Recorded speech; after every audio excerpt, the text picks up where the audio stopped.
বাসায় যখন কম্পিউটার চালাইতাম প্রথম দিকে অনেকেই বলতো যে কোরআন শরীফ মুখস্থ করছে ভুলে যাবে, কি শিখছে এটা। ইভেন বলতো যে পড়াশোনা নষ্ট হয়ে যাবে, পড়াশোনা করতে পারবে না। মা বলতো যে আমার ছেলে তো সারা জীবন 1 নাম্বার হয়েছে, এখনো কম্পিউটারে 1 নাম্বার হবে এবং কাজেও 1 নাম্বার হবে। মা বাবার যে এই সাপোর্ট, এই ব্যাপারটা আসলে আমার সারা জীবন মনে রাখার মতো। আমি যখন শুরুর দিকে কাজ মোটামুটি শিখে ফেলি মাদ্রাসায়, তখন ঢাকাতে চলে আসি। তখন তো ঢাকায় মোবাইল রাখাই ছিল মানে বহিষ্কারযোগ্য অপরাধ মাদ্রাসাতে, ল্যাপটপ কম্পিউটার তো দূরের কথা। তো আমি কিনে এক পরিচিত ভাই মাদ্রাসার পাশে ওইখানে রেখে লুকায় লুকায় বিকাল করে চালাইতাম। বিকালে দেখা যেত যে ছোটখাটো কাজ থাকলে করতাম, অথবা হচ্ছে যে নতুন কিছু শিখতাম। এভাবেই মোটামুটি 2-3 বছর চলে গেছে। যখন হেফজ শেষ হয় তখন বাবা একটা কম্পিউটার গিফট করেছিলেন, 12 বছর বয়স তখন। আসলে প্রথম যখন পাইছি তখন তো মানে এটা দিয়ে এত কিছু করা যায় এমন কিছু বুঝতে পারিনি। তখন ভাবতাম যে একটু কার্টুন টার্টুন দেখবো, কিন্তু বাবার ইচ্ছা ভালো ছিল। বাবা বলেছিলেন যে এটা দিয়ে অনেক কিছু করা যায়, অনেক বড় হওয়া যায়। ওই মূলত ইন্সপাইরেশন আর কি। মাদ্রাসায় তো মূলত আমরা হচ্ছে যে একটা মানে একাডেমিক স্ট্রাকচারের মধ্যে থাকি। সারাদিন ফজরের সময় থেকে দেখা যায় রাত 11টা-12টা পর্যন্ত পড়াশোনাই করতে হয়। তারপরেও আমি পড়াশোনা এখানে খুব ভালো করেছি, এমন না যে পড়াশোনা করিনি। বাকি আমার ইচ্ছা ছিল এটা যে আমি কম্পিউটার নিয়ে কিছু করব এবং আইটিতে কাজ করব। মানে আমি আগে থেকে প্ল্যান করে রাখতাম, পরীক্ষার যখন মানে প্রস্তুতি পর্বের জন্য ছুটি দিত তখনই আমার সব নোট হয়ে যেত আর কি। সবকিছু নোট করে ফেলতাম যে আমি কিভাবে বাসায় গিয়ে ছুটিটা কাটাবো। তো 7 দিনের পুরো প্ল্যান, দেখা যেত 2 ঘন্টা 3 ঘন্টাও কখনো ছুটিতে ঘুমাইতাম না। আমি নোট করে প্রত্যেক 7 দিনে কম করে হচ্ছে যে প্রতিদিন 15 থেকে 16 ঘন্টা করে সময় বের করে কাজ করতাম। এক্ষেত্রে ভাইয়া সহযোগিতা করতো, অন্যান্য গুগল ইউটিউব থেকে সহযোগিতা নিতাম। একটা সময় কাজ করতে করতে এমন টান চলে আসছে যে আম্মু আব্বু বলতো যে ছেলেটা কি পাগল হয়ে যাচ্ছে কিনা। একটানা 40-45 ঘন্টা পর্যন্ত ডেস্কে থাকতাম। মা খাবার দিয়ে যেত, ওইখানে খাবারটা খাই, আবার ওইখানে কাজ করতাম, ওই ডেস্কে ঘুমাইতাম। পুরো করোনার যত দিন ছিল সম্ভবত আমি 1 থেকে 2 দিন বাইরে বের হয়েছি, এছাড়া আমার বাইরেও বের হওয়া হয় নাই। তবে এই ক্ষেত্রে আম্মু সহযোগিতা করতো, ভাইয়ারা সহযোগিতা করতো। শেখার 1 মাস বা 1 মাস 10-12 দিন এমন সময় হবে। এটা বাংলাদেশের একটা কাজ ছিল তখন। তো এক ভাইয়া বলেছিল ইভেরির মতো করে একটা সাইট ডিজাইন করতে।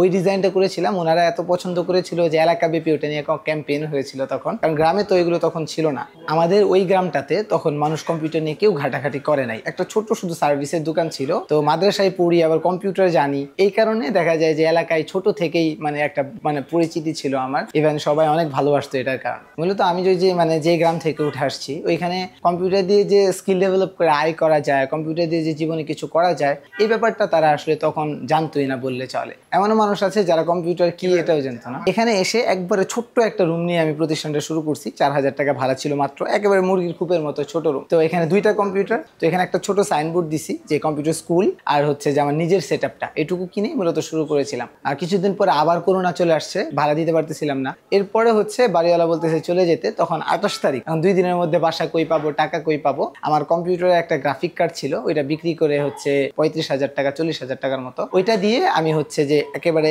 রাস্তার সাথে একটা ছোট অফিস নেই। কয়েকদিন পরেই দেখা যায় যে শাটডাউনটা উঠে যায়। তখন হচ্ছে শিক্ষার্থীরা চলে আসে, আশেপাশে স্কুল ছিল, মাদ্রাসা ছিল, তখন কম্পিউটার স্কুলটা পরিপূর্ণ হয়ে যায় আর কি ছাত্র দিয়ে। তখন থেকেই ইচ্ছা বা প্রতিজ্ঞা করেছিলাম যে আমরা মাইক্রো ব্যাচ ওপেন করবো, মানে একটা ব্যাচে 10-12 জনের বেশি নিব না। তারপর আমার প্রথম যে ব্যাচগুলো ছিল এখান থেকে 3 জন শিক্ষার্থী ছিল যারা বলে যে স্যার আমি আপনার সাথে কাজ করব। তো তাদের যে চিন্তা ভাবনা, তারা আসলে পুরোপুরি আমাকে ওন করতো, কম্পিউটার স্কুলকে ওন করতো।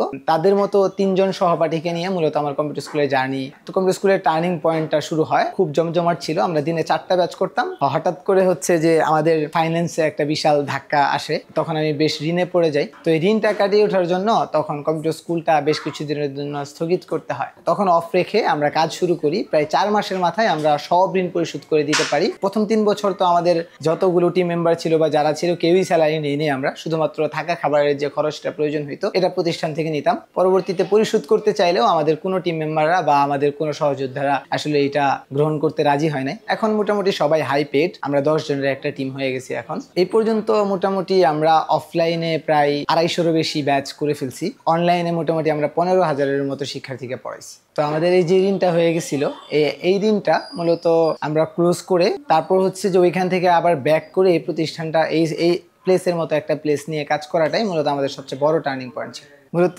এখন এতদিন এক্সপিরিয়েন্সের পর ফিউচার প্ল্যান 2টা। একটা হচ্ছে যারা শিখতে চায় সবাইকে শেখাবো। দ্বিতীয়ত আমাদের হচ্ছে একটা ডিপ্লোমা ওপেন হচ্ছে, যেটা 1 বছরের উচ্চতর গ্রাফিক ডিজাইন বিভাগ, 1 বছরের উচ্চতর ওয়েব ডেভেলপমেন্ট বিভাগ। মূলত আল্লাহ তাআলা যেহেতু এত দূর নিয়ে আসছে, একেবারে শূন্য পকেট থেকে 2 কোটি টাকার ভ্যালুয়েশনে চলে আসছি, এখন আল্লাহ চাইলে এটাও সম্ভব ইনশাআল্লাহ।